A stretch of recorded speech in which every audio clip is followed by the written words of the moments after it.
la justicia que administra el juez César Inostroza. César Inostroza, que absolvió a un violador condenado a 30 años porque la víctima parecía mayor de edad, entonces lo deja en libertad. O el que inclusive se atreve a barajar la posibilidad de liberar o bajarle la pena a un violador de una niña de 11 años, por el amor de Dios. Resulta que César Inostroza es el juez supremo que mayor patrimonio acumulado tiene, más de 2 millones de soles, varias propiedades, varias cuentas bancarias abultadas y entre sus propiedades casas en Miami. Y casas en Miami que él dice que compró con el dinero que ahorró durante la época, aproximadamente 3, 4 años, en las que estuvo retirado, lo que lo apartaron del Poder Judicial. ¿Cuál fue esa actividad tan lucrativa a la que se dedicó el magistrado Inostroza? Bueno, fue abogado. Y esta noche, Richard Apolo, esto es absolutamente revelador, les digo, Richard Apolo nos cuenta quién fue uno de sus clientes. ¿Quién fue uno de sus clientes? Alberto Rebata. ¿Quién es Alberto Rebata? Alberto Rebata era el empresario dueño de una fábrica de conservas donde se preparó el embarque de cocaína valorizado en 140 millones de dólares. ¿De quién era esta cocaína? ¿A quién le pertenecía? Escúchelo bien, nada menos que al jefe del cártel de Cali, Gilberto Díaz Orejuela. Pero Inostroza fue juez y parte en este caso, porque cuando fue repuesto en el Poder Judicial, Inostroza terminó en la sala, que terminó viendo el caso de este sujeto, de Alberto Rebata. ¿Y qué creen que resolvió esta sala? Resolvió absolviéndolo. Juez y parte. Que Richard Apolo le cuente todos los entretelones de este caso. Estas imágenes corresponden a inicios del 2011. Y este hombre de terno, quien intenta inútilmente ocultar su rostro, no es otro que el hoy cuestionado juez supremo, César Inostroza Pariachi, quien sale despavorido al darse cuenta que la prensa había descubierto las 2 casas que adquirió en Miami entre el 2003 y el 2005 por $500 000. Compras que al parecer por una extraña razón, Inostroza no las declaró. Paradójicamente, todas estas libertades que se dan a narcograndazos se daban en el tribunal de César Inostroza Pariachi. Entonces, obviamente, las fechas incluso coinciden, ¿no?, donde podría haber un presunto pago de coima que han justificado después para pagar la deuda que tiene con la Casa de Estados Unidos y la inicial con la segunda casa.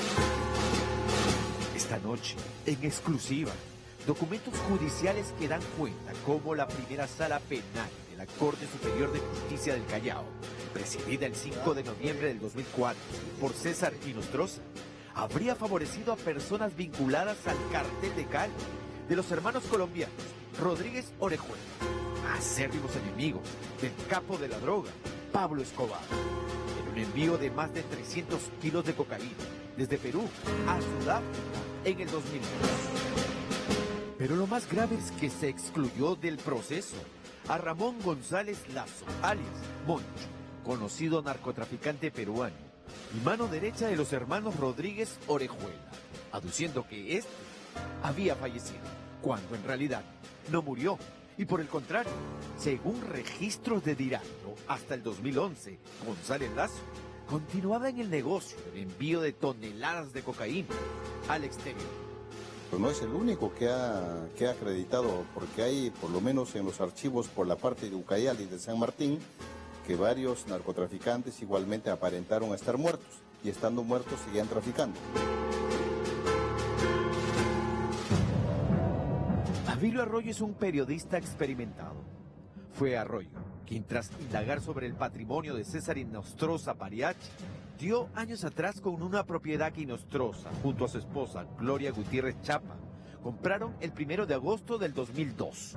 Una casa en Miami-Dade, por poco más de $180,000, a través de un crédito bancario a 30 años, y por la cual había pagado de inicial $36,198. Ávilo, ¿cuándo se descubre la primera casa en Miami de César Inostroza? Bueno, esos a inicios del año 2011, en el contexto en que el juez Inostroza Pariachi estaba postulando a ser juez supremo. En ese contexto descubrimos esta primera casa que luego salió publicada en la revista Careta, ¿no? Ahora, ¿él no la había declarado? Obviamente que no la había declarado, era un secreto de familia. Inostroza diría ante el Consejo Nacional de la Magistratura, que le abrió investigación, que la compra efectuada en el 2002 la hizo cuando estuvo fuera del Poder Judicial, ejerciendo la profesión de abogado. Precisamente 4 meses antes de pagar la inicial de aquella casa en Miami, Inostroza Pariachi, el 11 de abril del 2002, acudió en auxilio legal de Alejandro Rebata Palma, tras el descubrimiento de más de 300 kilos de cocaína acondicionadas en latas de conserva, enviadas desde Perú a Sudáfrica. Rebata, como dueño y representante legal de la fábrica de conservas, fue llevado ante la policía para dar su manifestación en presencia de su abogado, es decir, en presencia de César Inostroza Pariachi, el cabecilla de aquel envío de cocaína a Sudáfrica desde Perú. Era el narcotraficante peruano con conexiones internacionales, Ramón González Lazo, alias Moncho. Inicialmente traficaba en la parte de San Martín, pero que por motivo de seguridad se va a vivir hacia Colombia. Pero no solo él, sino también habían algunos que traficaban en Perú, pero él era el señor potentado, y luego en Colombia empieza las primeras clases de los integrantes del cártel de Cali. Es más, al Moncho dicen de que él era uno de los pioneros promotores, no solo del, digamos, de envío de mercadería hacia Estados Unidos, sino también la apertura del nuevo mercado hacia Europa. Tal era la confianza del cártel de Cali en Moncho, dice Pedro Ayaranca, experto en temas de narcotráfico, que este se convirtió en el nexo entre el cartel de Cali y el narcotraficante mexicano Amado Carrillo Fuentes, más conocido como el Señor de los Cielos. Con el Señor de los Cielos ya empieza el tráfico normal, común, o sea, servicio comercial hacia los Estados Unidos, y él utilizaba obviamente toda esa flota para introducir mercancía ilegal. Entonces por ahí se gana pues el apelativo del Señor de los Cielos, porque tenía el control aéreo. Tras la muerte de Pablo Escobar, los hermanos Rodríguez Orejuela se apoderaron por completo del envío de cocaína hacia Estados Unidos y Europa, e incluso controlaban el negocio desde prisión tras ser capturados.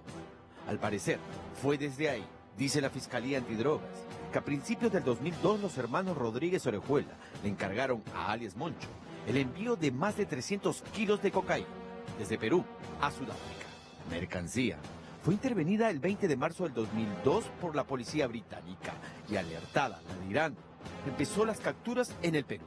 Pero Moncho se encontraba en Colombia, por lo que no fue capturado. Tiempo después, Moncho fue excluido del proceso penal por supuestamente haber fallecido. Pero eso fue una gran mentira, pues hasta el 2011, Dirando aún lo tenía al muertito, entre comillas, en su radar, como uno de los mayores narcos peruanos. ¿Qué pasó desde 2011 hasta la actualidad? ¿Cuál es la situación de él? ¿Qué se sabe de él? Probablemente él esté en algún lugar, continúe operando, pero no estamos hablando solamente de algún clan, estamos hablando de todo un cártel. No sería nada raro que él esté operando en Europa o desde Oceanía, que es el lugar donde el kilo de droga ahorita está a $100,000. ¿Saben quién fue el presidente de la Sala Penal Transitoria de Justicia del Callao, que dio como válida la supuesta muerte del narcotraficante Moncho? Exacto, acertaron. El polémico y protagonista estos últimos días de los audios de la vergüenza, el juez supremo César Inostroza Pariachi. La muerte genera la extinción de la causa penal, pero tiene que ser un documento absolutamente cierto y que haya sido corroborado. Definitivamente no se cumplieron los procedimientos correctos. Pero no solo dar por muerto a Moncho resulta raro en la sentencia de César Inostroza. Las penas ínfimas y desproporcionadas, incluso la absolución de otros procesados, fue lo que puso la Fiscalía Superior en su recurso de nulidad ante la Corte Suprema, 3 meses después de aquel fallo de Inostroza Pariachi. En este otro documento, ante el Tribunal Constitucional, uno de los procesados pide dejar sin efecto la sentencia de Inostroza. ¿Saben la razón? Simple. Inostroza, señala el documento, 2 años antes de dictar sentencia, fue abogado en la manifestación policial de Alberto Rebata, dueño de la fábrica de conservas, donde la mafia envió camuflado los más de 300 kilos de cocaína a Sudáfrica. Eso es absolutamente inaceptable dentro de un modelo de procedimiento en donde yo voy a exigirle al juez nuevamente que sea absolutamente neutral. Si el juez tiene que ser neutral, no puede inclinarse ni para uno ni para otro. Y obviamente, si es que el juez ha sido abogado de la persona procesada y que va a tener que resolver su situación, y ha sido abogado de esa persona en el mismo proceso, definitivamente esa es la causal más clara para que un juez se inhiba.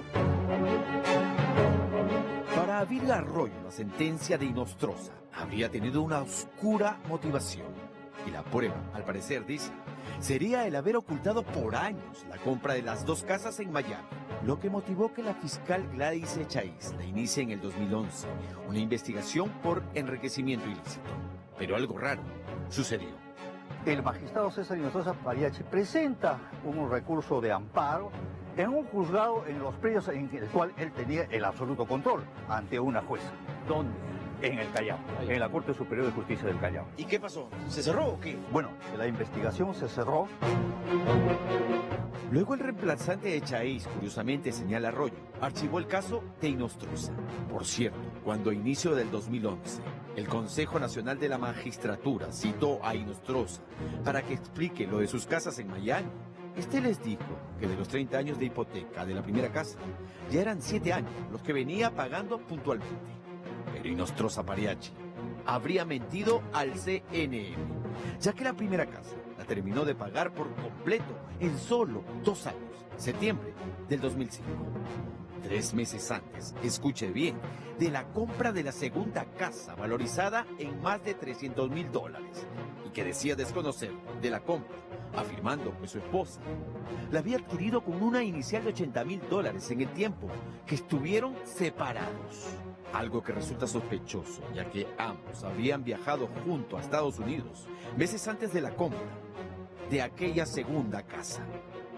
Pero lo raro es que 3 meses antes de dar esta cuota inicial de los $80,000, él cancela los $150,000, ¿no?, de la primera casa. Ya era suya. Ya era suya.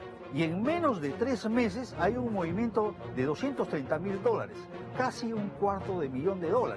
Esos son ingresos que no puede justificar el magistrado César Inostroza Apariache. Entonces, ¿de dónde sacó el dinero? ¿No? Y curiosamente es en esa temporada en que se han dado, ¿no?, sentencias de investigaciones de narcotráfico. Lo primero que creo que hay que tener en foco y en perspectiva es que lo que estamos viendo, escuchando en estos días, es una muestra inapelable de que en el país, en el Estado peruano, existe una enorme estructura de corrupción y de inmoralidad. ¿Ok? Y esa estructura de corrupción es transversal a todo el Estado peruano. No solo a nivel central, sino seguramente también a nivel subnacional.